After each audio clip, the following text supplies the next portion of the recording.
Hi welcome to our channel. Present మనతో పాటు దాము బాలాజీ గారు సీనియర్ జర్నలిస్ట్ ఉన్నారు. వారితో ఒకసారి మాట్లాడదాం. నమస్కారం సార్. నమస్తే. సార్, ఇరాన్ సుప్రీం లీడర్ ఖమేనీని చంపేసిన తర్వాత ఆ ప్లేస్‌లోకి ఎవరొచ్చినా సరే మేము చంపేస్తామని చెప్పేసి అటు ఇజ్రాయెల్ ప్రకటించింది, అమెరికా ప్రకటించింది. అయితే ఇప్పుడు సుప్రీం లీడర్‌గా ఖమేనీ రెండో కుమారుడు ముజ్తబా ఖమేనీ నియమించారు. ఈ రోజు మార్నింగ్ నుంచి అతన్ని కూడా చంపేశారని చెప్పేసి ఓ వార్త ప్రచారం అయితే చేస్తూ ఉన్నారు సార్. మరి అతన్ని చంపేసి ఉండొచ్చంటారా? ఏం జరిగే అవకాశం ఉంది సార్? ఇప్పుడొక వార్త మార్నింగ్ నుంచి వైరల్ అవుతుంది. అదేంటంటే ఇరాన్‌లో కొత్తగా ఎన్నికైన సుప్రీం లీడర్ ముజ్తబా ఖమేనీ, ఆయన అయతుల్లా అలీ ఖమేనీ కొడుకు, రెండవ కొడుకు, పెద్ద కొడుకేమో ముస్తఫా, రెండవ కొడుకు ముజ్తబా. ఈయన్ని ఎన్నుకున్నారని నిన్న వార్త వచ్చింది. సో వార్త వచ్చిన కొన్ని గంటల్లోనే ఈరోజు చంపేశారని కూడా అంటున్నారు. సో ఇది ఎలా సాధ్యమైంది అనేది ఇప్పటికీ ఇంకా బయటికి రాలేదు. కాకపోతే వాళ్ళు నిన్న కూడా ప్రకటించారు, మేము ఎవరు వచ్చినా కూడా మేము చంపేస్తాము, వదలము అనేది నిన్న కూడా అనౌన్స్ చేశారు. న్యూయార్క్ టైమ్స్ ఒక పెద్ద ఆర్టికల్ రాసింది, అమెరికా శత్రువులు ప్రపంచంలో ఎక్కడ దాక్కున్న బతకరు అనేది కూడా ప్రకటించింది. నిజానికి ఎంత డొల్లగా ఉంది ఆర్టికల్ అంటే, అమెరికా శత్రువు అంటే ఫర్ ఎగ్జాంపుల్ చైనా ప్రెసిడెంట్ చంపగలరా, రష్యా ప్రెసిడెంట్ చంపగలరా, కిమ్ని చంపగలరా, మోడీని చంపగలరా, ఎవరు అసీం మునీర్ని చంపగలరా? వీళ్ళు చంపలేరు అమెరికా అనుకున్నా కూడా. ఎందుకు చంపలేరు అంటే ఈ దేశాల్లో న్యూక్లియర్ వెపన్స్ ఉన్నాయి. ముఖ్యంగా చైనా, రష్యా, కిమ్, ఈ ముగ్గురు న్యూక్లియర్ వెపన్సే కాకుండా అమెరికా మీద డైరెక్ట్గా దాడి చేయగలిగిన ICBM అంటారు, అంటే ఇంటర్ కాంటినెంటల్ బాలిస్టిక్ మిసైల్స్ కూడా వాళ్ళ దగ్గర ఉన్నాయి. మామూలుగా ఒకవేళ న్యూక్లియర్ వెపన్ అవసరం లేకపోయినా కూడా చేయగలరు. రెండోది, న్యూక్లియర్ వెపన్ని డైరెక్ట్గా అమెరికా మీద కూడా వాళ్ళు వేయగలిగిన పరిస్థితి ఉంది. అంటే న్యూక్లియర్ పవర్ లేని వాళ్ళ మాత్రమే వీళ్ళు చంపగలరు. సో అదేదో పెద్ద గొప్ప విషయం లాగా అలా వేరే దేశాల్లోకి వెళ్ళి ప్రెసిడెంట్ చంపడాన్ని వ్యతిరేకించాలి. కానీ వాళ్ళ మీడియా ఎలా ఉందంటే దాన్ని సపోర్ట్ చేసే మీడియా చాలా బలంగా ఉంది. అందులో న్యూయార్క్ టైమ్స్ ఎప్పుడు గొప్పలు చెప్పుకుంటూ ఉంటుంది. న్యూయార్క్ టైమ్స్ అని వాళ్ళు కూడా అమెరికా శత్రువులు ఎక్కడా కూడా దాక్కునే పరిస్థితి లేదని చెప్పారు. సో నిన్నంతా కూడా పెద్ద ఎత్తున, నిన్న 5వ రోజు, ఈరోజు 6వ రోజు, నిన్న కూడా ఇరాన్ మీద చాలా తీవ్రమైన దాడుల్ని అమెరికా, ఇజ్రాయెల్ చేశాయి. దాదాపు నిన్న వరకే చూసుకుంటే మొత్తం 130 సిటీల్లో 24 ప్రావిన్సులు, ఇరాన్లో మొత్తం 31 ప్రావిన్సులు ఉంటాయి, 5 రీజియన్స్ ఉంటాయి. సో 5 రీజియన్స్లో ఉండే 31 ప్రావిన్సెస్లో 24 ప్రావిన్స్లో నిన్న దాడి జరిగింది. ముఖ్యంగా తెహ్రాను, ఇంకొన్ని పట్టణాల మీద క్వామ్ అంటారు. ఈ క్వామ్ అనేది షియా పవిత్ర స్థలం, అక్కడ కూడా దాడులు జరిగాయి. ఈ దాడులు కూడా మనం చూస్తే, ఒకటి సైనిక కేంద్రాల మీద దాడులు జరిగాయి. అంటే IRGC కేంద్రం ఉంది అక్కడ, తర్వాత కడ్స్ ఫోర్స్, ఎలీట్ ఫోర్స్ ఉంటుంది, కడ్స్ ఫోర్స్ మీద ఉంది, సర్వేలెన్స్ డైరెక్టరేట్ ఉంది, బసీజ్ అంటారు, బసీజ్ అంటే పారామిలిటరీ హెడ్ క్వార్టర్ అక్కడే ఉంది, సైబర్ యూనిట్ ఉంది, స్పెషల్ ఫోర్సెస్ హెడ్ క్వార్టర్ ఉంది, తర్వాత ఇంటర్నల్ సెక్యూరిటీ హెడ్ క్వార్టర్ ఉంది. వీటన్నిటి మీద నిన్న బాంబులు వేశారు. నిన్న ఒక్కరోజే దాదాపు 250 బాంబ్స్, మొత్తం 100 ఫైటర్ జెట్స్ ఇరాన్ గగనతలంలో వెళ్ళి అటాక్ చేశారు. అందులో 250 బాంబ్స్ వేసినట్టుగా చెప్తున్నారు. సో ఇప్పటివరకు అందుతున్న సమాచారం, వెటరన్ ఫౌండేషన్ అనే ఒక సంస్థ ఇచ్చిన సమాచారం ప్రకారం ఇరాన్లో 1045 మంది వరకు చనిపోయారు. నిన్న ఒక్కరోజు 200 పైన చనిపోయారు.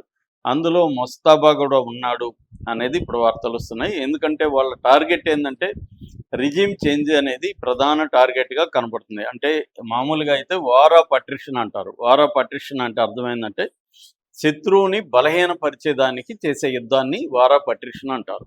అంటే ఈ మిడిల్ ఈస్ట్లో ఇజ్రాయెల్కి, అమెరికాకి బలంగా ఎనిమీగా ఉంటున్నది ఇరాన్ ఒకటే. మిగతా దేశాలన్నింటినీ కూడా వాళ్ళు తమ కంట్రోల్కి తెచ్చుకోగలిగారు. ఒకే ఒక ఇరాన్ మాత్రం వాళ్ళ మాట వినట్లేదు. ఇరాన్ బలమైన దేశం, ఇరాన్కి 60% ఆ దేశంలో కొండలు ఉంటాయి కాబట్టి. రెండోది, అది అతిపెద్ద దేశం. ఇరాన్లో అంటే ఇజ్రాయెల్తో పోలిస్తే 75 రెట్లు పెద్దది ఇరాన్.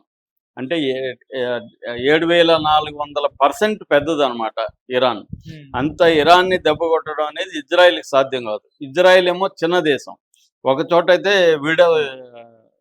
వెడల్పు 15 కిలోమీటర్లే ఉంటుంది.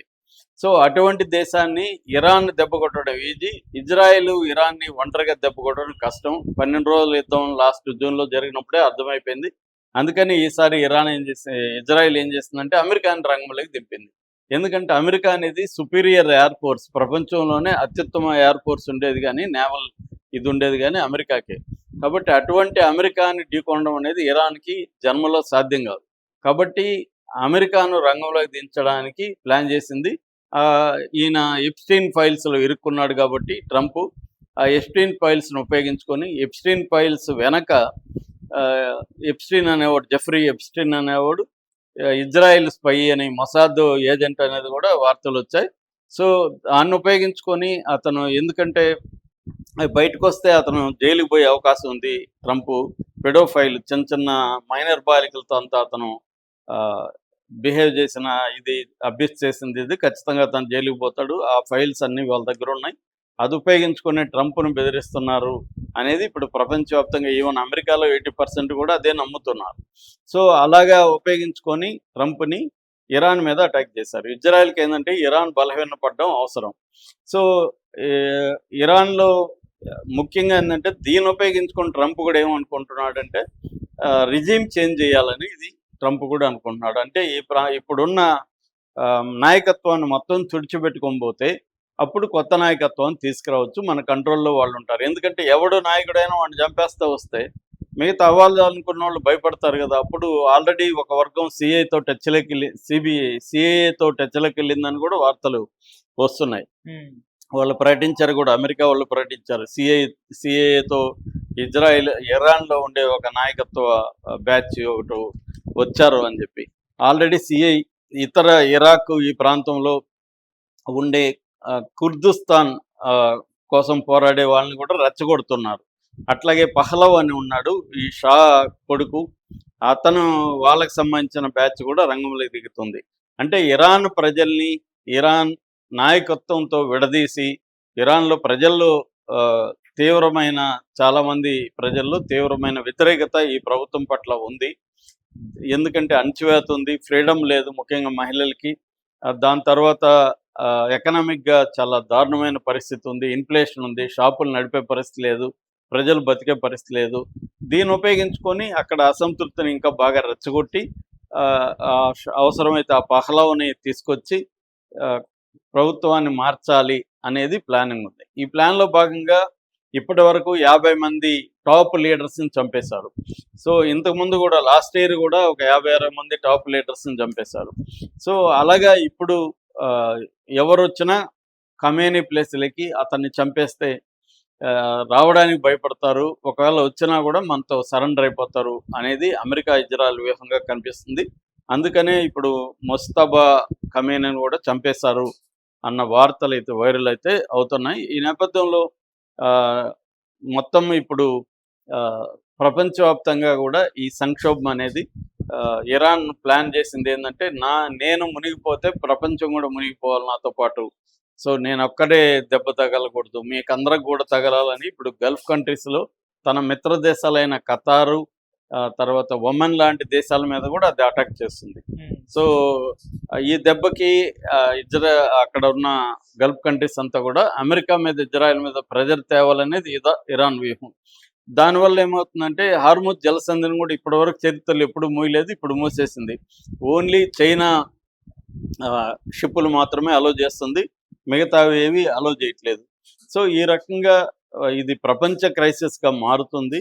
ఈ నేపథ్యంలో ఇరాన్లో రిజిమ్ చేంజ్ అనేది తీసుకొస్తుంది. మామూలుగా అయితే చరిత్రలో ఇప్పటి వరకు ఓన్లీ ఎయిర్ అటాక్స్ ద్వారా రిజిమ్ చేంజ్ అనేది జరగలేదు. గ్రౌండ్లో బూట్స్ ఆన్ ద గ్రౌండ్ అంటారు, అంటే మిలిటరీ గ్రౌండ్లోకి వెళ్ళి పోరాటాలు చేయకుండా రిజిమ్ రాలేదు. అట్లాగే ఆ రిజిమ్ చేంజ్ రావాలంటే ఆ దేశంలో మిలిటరీలో కానీ లేకపోతే ఎలిట్ సెక్షన్లో కానీ ఒక బలమైన ఆర్గనైజ్డ్ సెక్టర్ ఉండాలి.